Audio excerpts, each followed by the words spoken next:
1,000 people from India have applied for political asylum in Austria.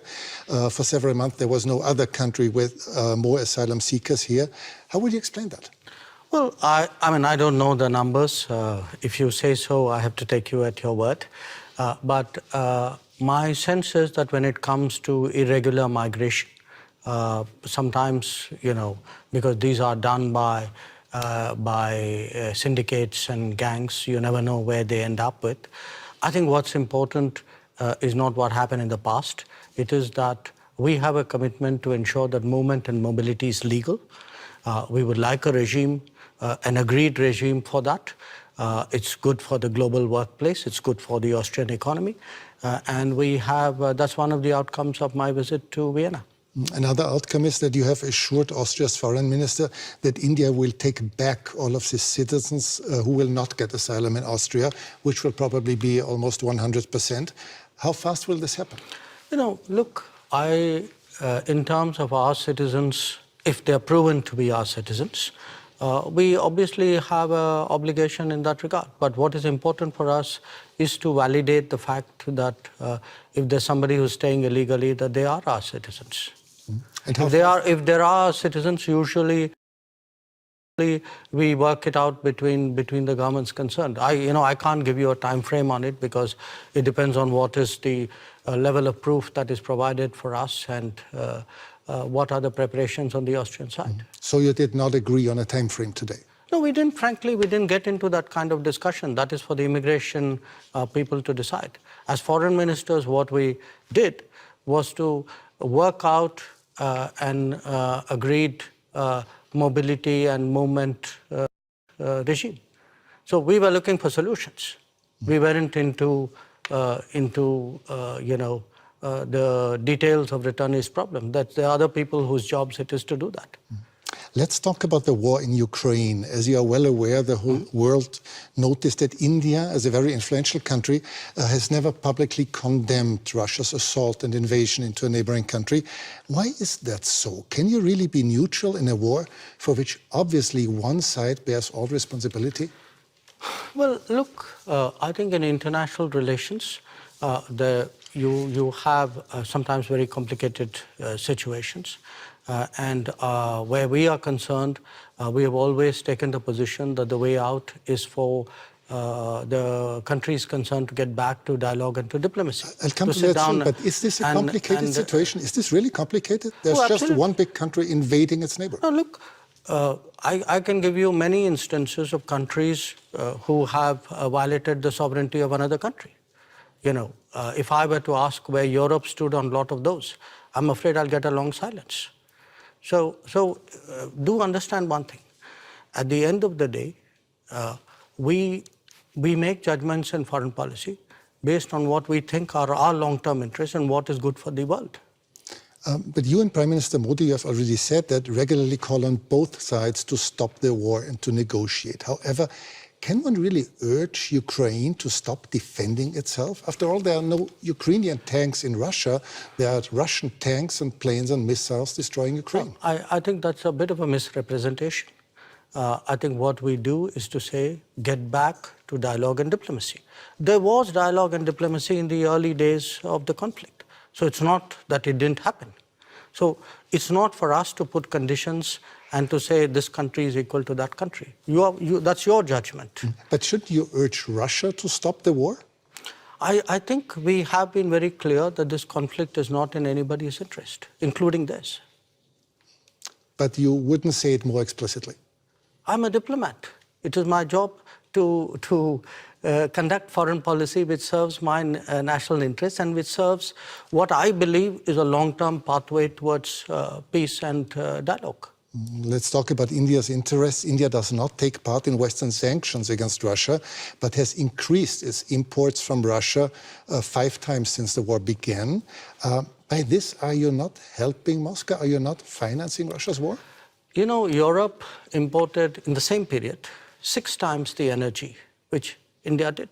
So Europe decreased its imports a lot and dramatically since the war started. You multiplied yours. No, essentially, if it is a matter of principle, why didn't Europe cut on the first day?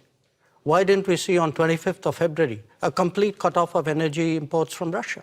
But You can't say it's my principle, but by the way, I will do it by my timing. Okay, but isn't it the difference between decreasing your imports but still making sure that Europe is not freezing to death in the winter, or just increasing your imports by 5 times? No, Europe has managed to reduce its imports while doing it in a manner in which it is comfortable for Europe. Comfortable. If that, comfortable it's manageable. It's manageable. Maybe a little bit of an It's manageable. Now, if at 60,000 euros or whatever is your per capita income, you are so caring about your population. I have a population at $2,000. I also need energy. I'm not in a position to pay high prices. The price of oil has doubled.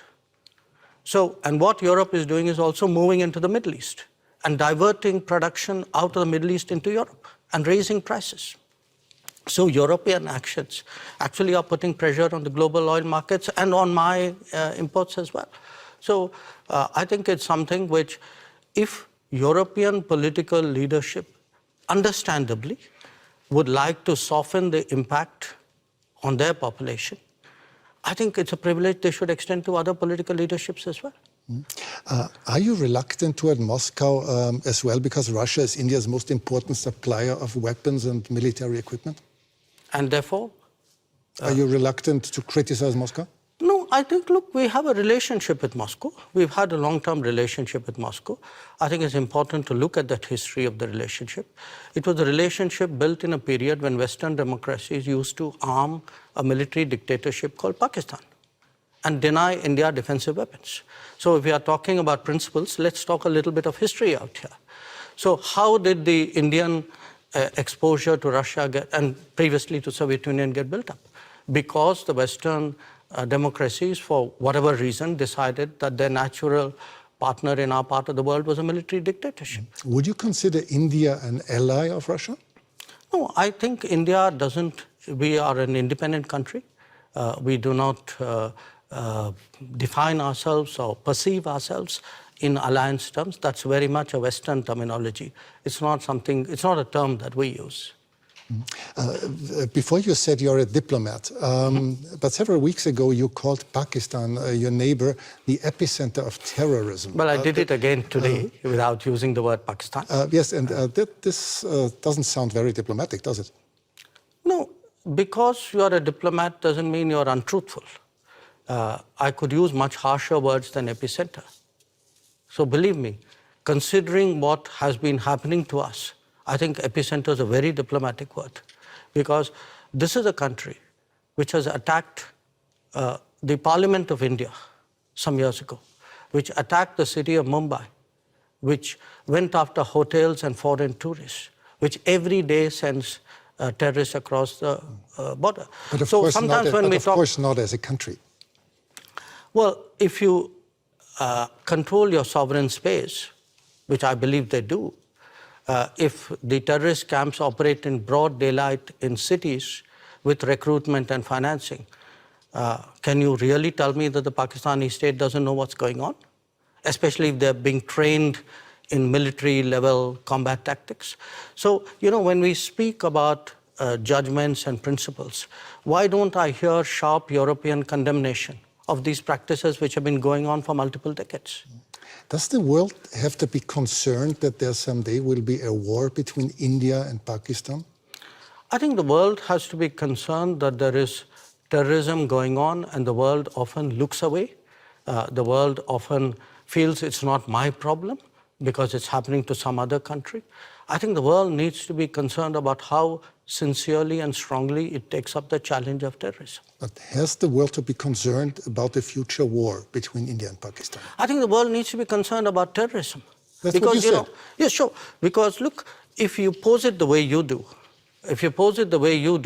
that's like giving a free pass to terrorism, saying, let's worry about the next consequence of it. I am worried about the terrorism. Okay, let's change the subject. You frequently said that India has a very complicated relationship with your neighboring China. Many people around the world are quite concerned that China might, in the near future, intervene militarily in Taiwan. Do you share this concern? I think there's a larger concern which is based on our experiences. The concern is that we had agreements with China not to mass forces in our border areas. And they have not observed those agreements, which is why we have the currently tense situation that we do. We had an agreement not to unilaterally change the line of control, which they have tried to unilaterally do that. So there is, I think, an issue, a perception that we have which derives directly from our experiences. Now, where else the status quo may change or not change, I would hesitate as a foreign minister to predict publicly. I may have my own views and assessments.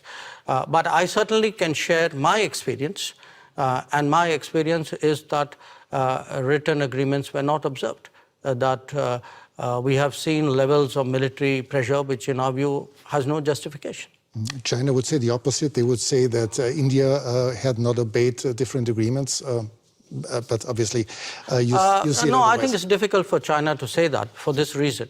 The record is very clear because today, there's a lot of transparency. You have satellite pictures. If you see who moved the forces to the border areas first, I think the record is very clear. So it's very difficult for China to say what you suggested they could. India will probably overtake China as the world's most populous country within this year. Is this fact of any political significance to India, or is it just a mere statistic? We'll know that when we reach there, won't we? Yeah, because we have never used numbers in that manner. Maybe other countries have. I would still say, to a large extent, it is a statistic, large extent. But you will have a situation where the world's most populous country is not among the permanent members of the Security Council. And what does it say about the state of the UN if that is the case? So it's a kind of both a yes and a no. It's partly a statistic, but I think it's a statistic which means a lot. For several years, you have called for a permanent seat on the Security Council, as have Brazil, as has Japan or Germany. How long will it take, from your point of view, till this reform of the Council will actually become reality? Well, ideally, we'd like it yesterday. Of course. But the problem, I think, is that those who are today enjoying the benefits of permanent membership clearly are not in a hurry to see reform. I think it's a very short-sighted view, in my opinion, because at the end of the day, the credibility of the UN and, frankly, their own interest and effectiveness is at stake. So my sense is it will take some time, hopefully not too much time. I can see a growing body of opinion among UN members who believe that there must be change. It's not just us. You have entire Africa, entire Latin America left out. Developing countries vastly underrepresented. I think the state of the world, this was an organization invented in 1945. It's 2023. And when you would have to guess for a year when this will happen, what would it be? No, I wouldn't guess, because I know the complexities of this process. It's a tough one. I'd be honest with you. It's a tough one, but I don't think because it's a tough one we should give up. On the contrary, I think because it's a tough one, we should actually up the ante, increase the feeling in wide parts of the world that this reform is absolutely essential. Thanks so much for your time. Well, thank you. It's a great pleasure.